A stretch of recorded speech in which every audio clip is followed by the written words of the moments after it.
Hello there, my name is Valerie White-Williams, and today I'm talking about click-through rate.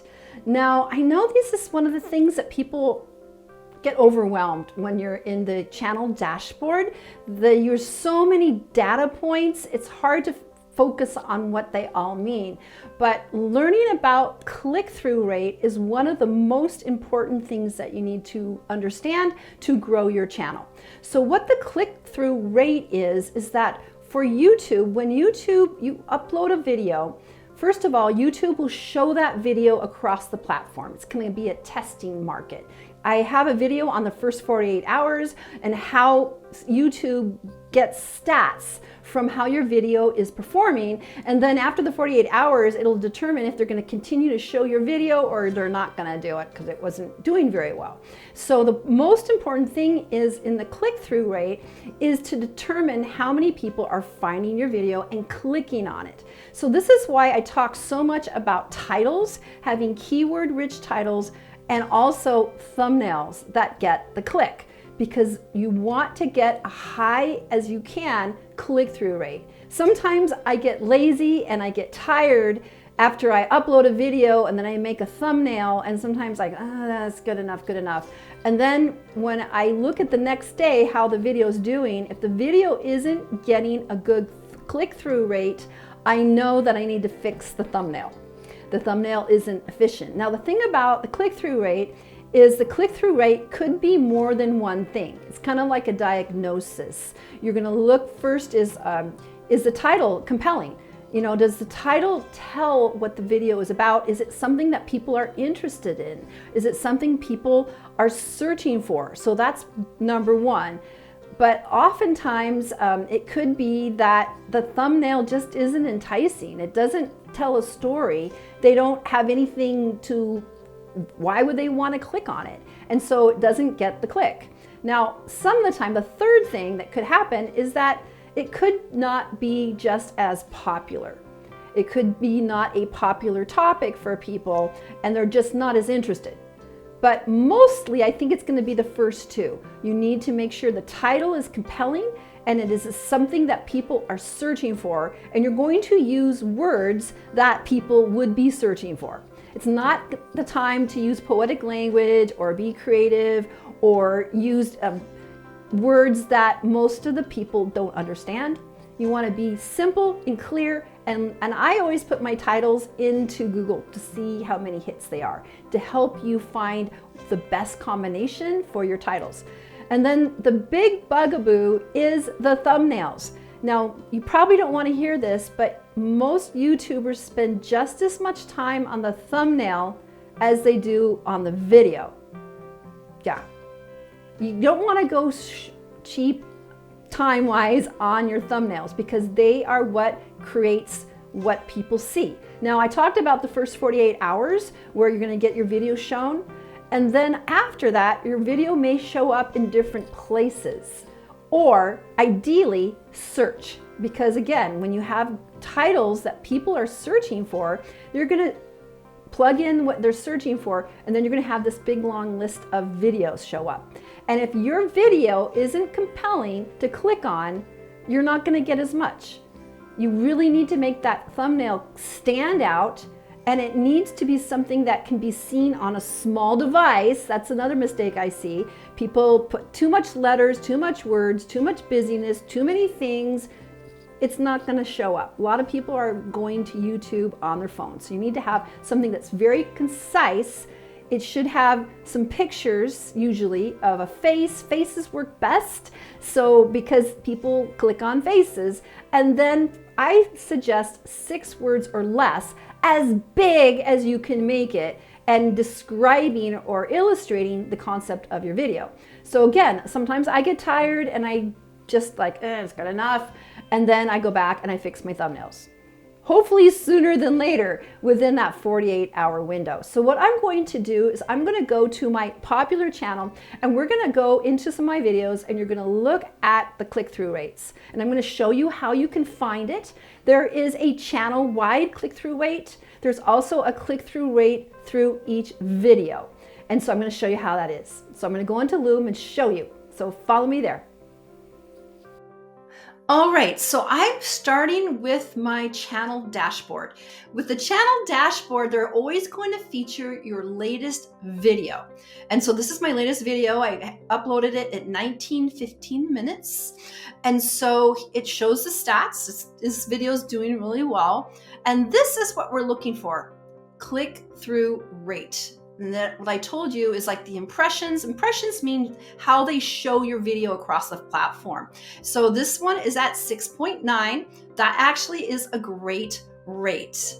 And to be honest, I have been lazy because here's the deal. This channel has 72,000 subscribers, and I've been somewhat lazy about making sure I do custom thumbnails because it's a reaction channel and I have 72,000 subscribers that if they see my videos come up, they're going to click on it because they're my fans. So don't do that. And what recently I've done is I was lazy in not making custom thumbnails, but I realized I need to, and I'm going to show you why. So we're going to go into my content right here, and we're going to look at the click-through rates. So actually, let's start here. Let's look at the analytics because there is the overall click-through rate. And this is the analytics for my channel. And my stats are down because I got sick and I didn't upload for 3 weeks. So that's kind of happens. I still had views and subs, but not as much. So that's why all my views and subs are down. So what I'm going to go here, where you're going to find the click-through rate is here. Reach. Okay.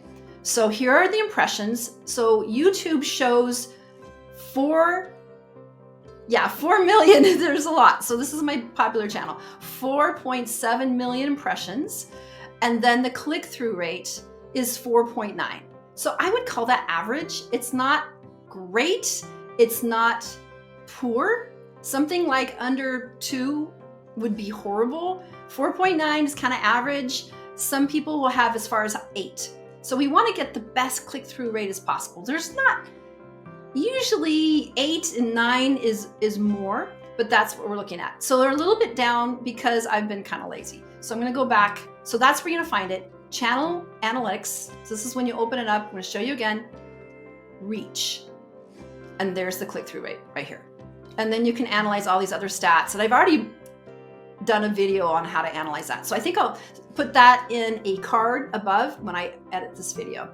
So let's go in again to the content. So I just want to show you. And once I went through this, I have to make custom thumbnails. So here's this one. This one is the one I made the other day.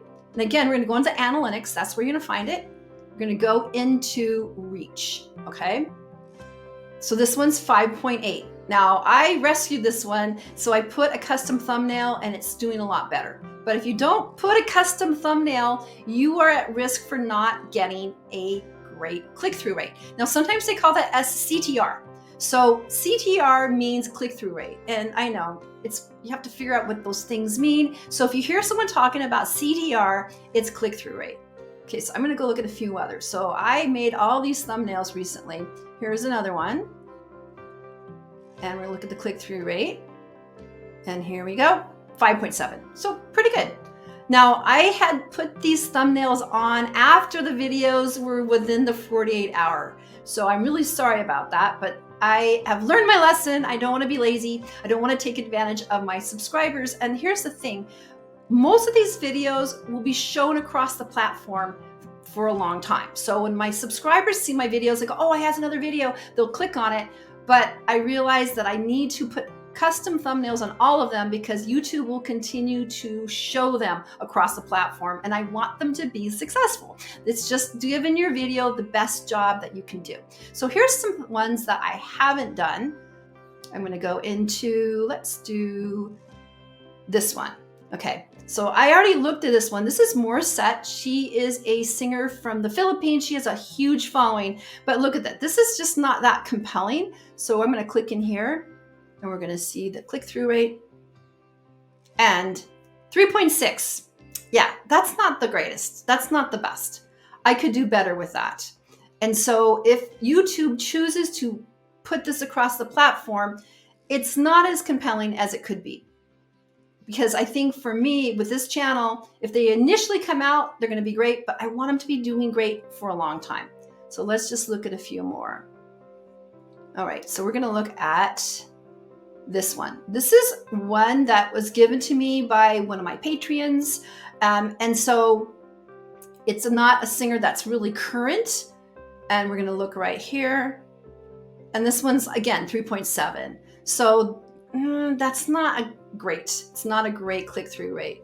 And again, because a lot of people may not know her, it's a singer from several years ago. And if I actually edited the thumbnail to look more contemporary or more current, people will understand, because you don't know this person, you may not know me. And so you really need to have a custom thumbnail. But I really believe in custom thumbnails. Now, partially with some of these people is that I do have some regional fans. So people that love Aurora, she's a Norwegian singer, again, beste zangers. So it depends on your audience, but you definitely want to make some great thumbnails. So I hope you can see how valuable it is to check on your videos using the click-through rate, because that is like a diagnostic on how effective your videos are performing in the immediate time. Because here's the deal, if you're growing your channel, you want to get people to click on your video. It's kind of like you're fishing, okay? And so when you're fishing for a fish, you want to give the right bait. That's how, people make bait. And so if you have the wrong bait, you're not going to get the fish you want. So it is a way for you to diagnose how well your video titles are and how good your thumbnails are. And it's okay to have videos that aren't as popular. YouTube wants you to make popular videos, make the best ones, but sometimes you just want to make a video and it's not going to be as popular, and it's okay. It's okay, as long as you make other popular ones. So I hope this was helpful. This is a huge tool for you to understand in your own YouTube journey. All right, so if you like this content, have you used the click-through rate? Sometimes they call them impressions, but basically the impressions are when they show them on YouTube. That's the click-through rate. So I hope that makes sense. I'd love to hear about your experiences using the click-through rate to improve your channel. And if you have any questions, don't hesitate to put them in the comments. And I also want to let you know of my group called YouTube Success Strategies. I post all my videos in there, and I also offer other educational opportunities and discussions. So I'd love to see you there. You can find all the information below in the description. All right, take care. Bye.